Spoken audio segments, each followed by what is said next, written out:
লড়াইটা মাঠের ওই 90টা মিনিট, তারপরে সবাই বন্ধু। হ্যাঁ, ঠিক এরকমই একটা ছবি কিন্তু দেখা গেল এদিন। আমরা এই মুহূর্তে রয়েছি শহরের একটি 5 তারা হোটেলে, এবং যেখানে আজ আইএসএলের মিডিয়া ডে, এবং প্রত্যেকটা দল তারা আজ সাংবাদিক সম্মেলন করতে এসেছে। এরই মধ্যে চমক, হয়তো এর প্রস্তুতি অনেকেই নেননি, হয়তো এর প্রস্তুতিতে অনেক ক্যামেরার ফোকাস হয়তো ছিল না সেই সময়। সবেমাত্র কয়েকটা টিমের সাংবাদিক সম্মেলন হওয়ার পরে লাঞ্চ ব্রেক, এবং লাঞ্চ ব্রেকের পরেই চমক। কী চমক সেটা আপনাদেরকে বলছি। হঠাৎই দরজা খুলে প্রবেশ কে করলেন? মোহনবাগান কোচ মলিনা এবং ইস্টবেঙ্গল কোচ কার্লোস কুয়াদ্রাত একসঙ্গে গল্প করতে করতে দুজনে এলেন, এবং যারা উপস্থিত ছিলেন সবাই প্রায় চমকে গেছিলেন। এবং তার পেছনে আমরা কাদেরকে দেখলাম? দিমিত্রি পেত্রাতোস এবং ক্লেইটন সিলভা। মনে হলো যেন দুজনেই একই দলের সদস্য। হয়তো দুজনের বুকের যে লোগো সেই বা টি শার্টের কালারটা হয়তো আলাদা, কিন্তু যেন দুজন একে অপরের বন্ধু। হ্যাঁ, এটাই তো ফুটবল। দিমিত্রি পেত্রাতোস এবং ক্লেইটন সিলভা দুজনেই গল্প করতে করতে ঢুকলেন, এবং সেই দৃশ্য কার্যত অবাক হয়ে গেলেন সবাই। এবং তারপরে ট্রফির সঙ্গে ফটো সেশন চলল।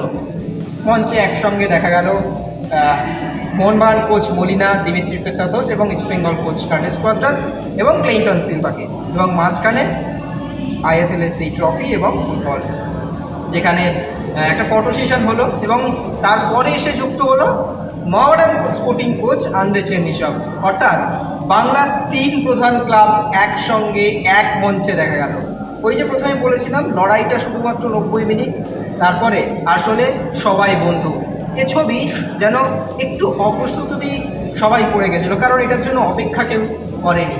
হঠাৎই আইএসএল কর্তৃপক্ষের চমক, এবং একসঙ্গে এক মঞ্চে ইস্টবেঙ্গল মোহনবাগান, এবং তারপরে অবশ্যই মোহামেডান স্পোর্টিং ছবি ধরা রইল। সেই বিশেষ মুহূর্ত রইল শুধুমাত্র আপনাদের জন্য।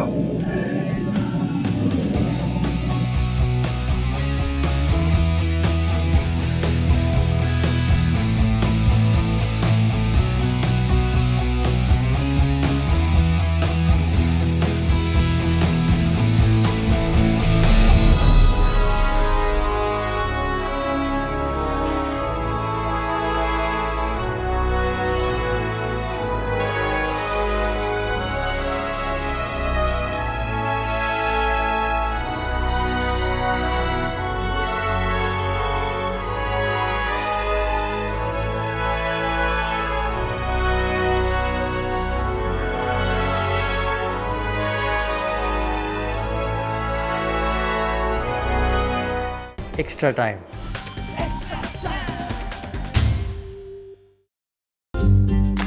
লেটেস্ট নিউজ আর এক্সক্লুসিভ ভিডিওর সঙ্গে আপডেট থাকতে এখনই সাবস্ক্রাইব করুন আমাদের ইউটিউব চ্যানেল। বেল আইকনে ক্লিক করতে ভুলবেন না যেন।